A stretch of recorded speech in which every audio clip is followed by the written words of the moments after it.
If you say you love chess, then you have to watch this video to the end. Right from the first round, this has been one of the most chaotic chess tournaments in the history of modern chess. 2025 FIDE World Cup has flipped the script.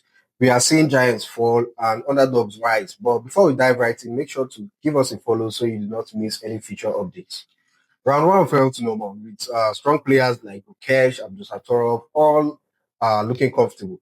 But the boards were already shaking and some of the underdogs were already taking the elite players to the brink. And things did not get chaotic until round two, where the likes of GM Wesley So was eliminated by a Netsimian Grandmaster. Believe it or not, he's a 2500 Grandmaster and he goes of the name of Titas Temavicius. Also, two-time candidate champion Ian Nepomniachtchi was also eliminated by GM Diptian Goch, another 2500 GM. Hans Niemann was also kicked out of the tournament by GM Lorenzo, and yeah, you guessed it, another 2500 GM. Nihal Sarin was also eliminated by a 2500 GM by the name of Stamatis. But it didn't just end there though. Round three came with more shockers. I mean, the world chess champion himself, Dikukesh, also was eliminated by GM Frederick Svein.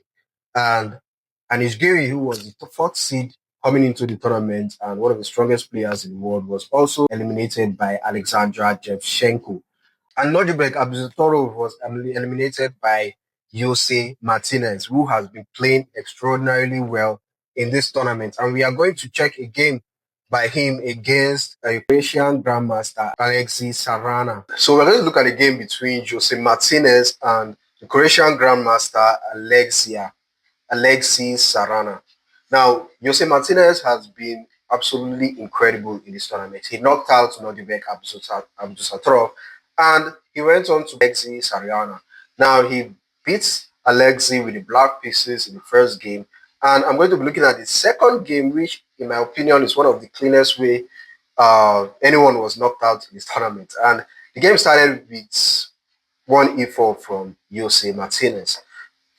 He moved on to the Sicilian, and Martinez decided to go with c3, which is the Alpine Sicilian. Now, usually this is a system employed when GMs wants to secure a draw, but this game wasn't, let me not just spoil it for you. So, Sarana played knight to f6, and Yose continued with e5, knight to d5, and here white plays d4.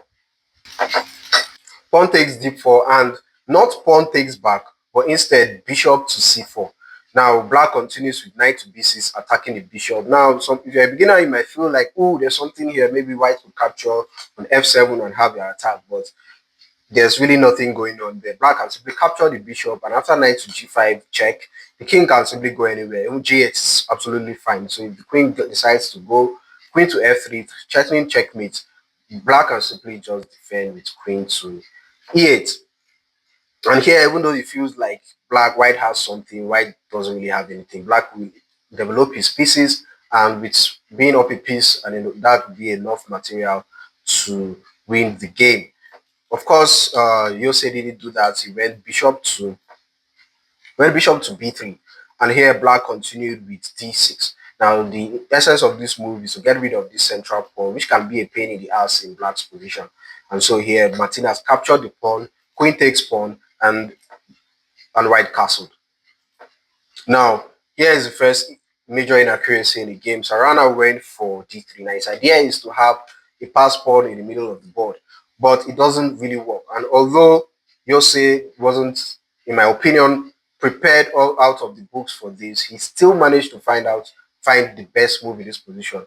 And even though it took him about 20 minutes, but he played the move knight to c3. Now, the idea of the knight to c3 is to get the knight to b5 and then bishop to f4, and the square on c7 is going to be very weak, and the potential idea of the knight hopping to c7, creating a fork on the king and the rook. Here, black continued with bishop to f5. Now, the reason for that is to defend the central pawn. Martinez played knight to g5, knight to b5, continuing with his plan, and queen to d7, moving the queen away because the queen was under attack, obviously. And here, Martinez played bishop to f4. And already, the engine already says black is completely busted here. There's only one move, though, that could keep the game going for black, and that move is super hard to find. The move is e5.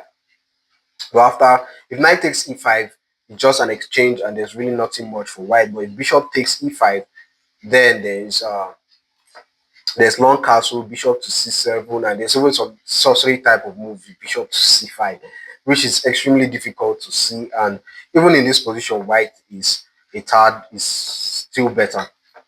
But this isn't what happened in the game though.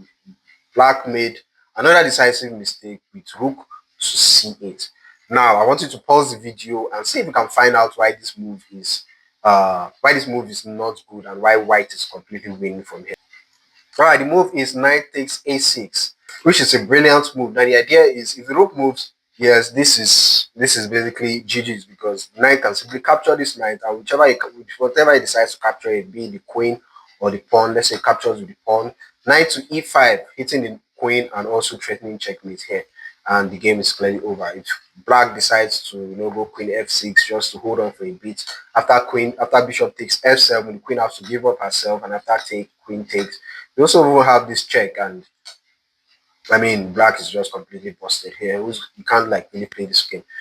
And so yeah, moving the rook is not necessarily an option. So I think the only move here is what black played, and this, which is knight takes knight. But then still same idea, knight to e5, attacking the queen, and then queen came to b5. Now not knight takes, but bishop takes c5. Check, and he have king to d8, and here black is completely lost, and the end result is over +3 advantage for white. So Martinez decides to go back to b3. So Martinez decided to go back to b3, pressing this fork here, and black decides to just step back. Now there's really aren't any moves for black. Actually, white could just do anything to win here. The position is completely winning. He could play rook a1, he could even play a4, a move like a4. Like, where does the queen go? The queen doesn't really have a lot of squares. The queen goes to c5, bishop to f7, and after king to d8 check, we have knight takes d3, and there's this discovered.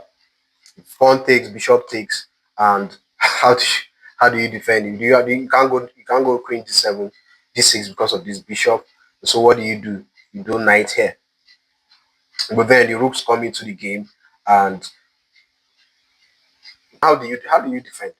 How do you defend? If you go queen to c6, you have queen to e3, attacking this knight here, and yeah, I think at this point you get it's completely lost. If you go b6, rook takes d7. If let's say king takes d7, rook d7, yes, queen to d6, because there's basically nowhere else to go. So that's how bad the position is. I mean, there really aren't moves for black, and so in this position, Sarana, knowing that he is completely out of the tournament, decided to go down with we decided to go for the reputation, and Martinez, being a gentleman, let him have it and save some rating. So yeah, tell me what you think about the game, and moving on. By the way, if you want to analyze your games and get the best out of it, you can try using electronic chessboard. You can checking them out at our websites at the Chess Advisor. You can connect your device, you track your moves, and automatically it's just a whole different experience. Go to chessadvisor.com to check it out. So how the tournament is going on so far? What's next? Well, in my opinion, I think there's still going to be a lot of upset coming in, and I predict that an underdog is going to make it to at least the semifinals. What do you think is going to happen in this tournament? Let us know in the comments below, and make sure to like, subscribe, share with your chess friends, and tell me what you think is going to happen, and I'll see you in the next one.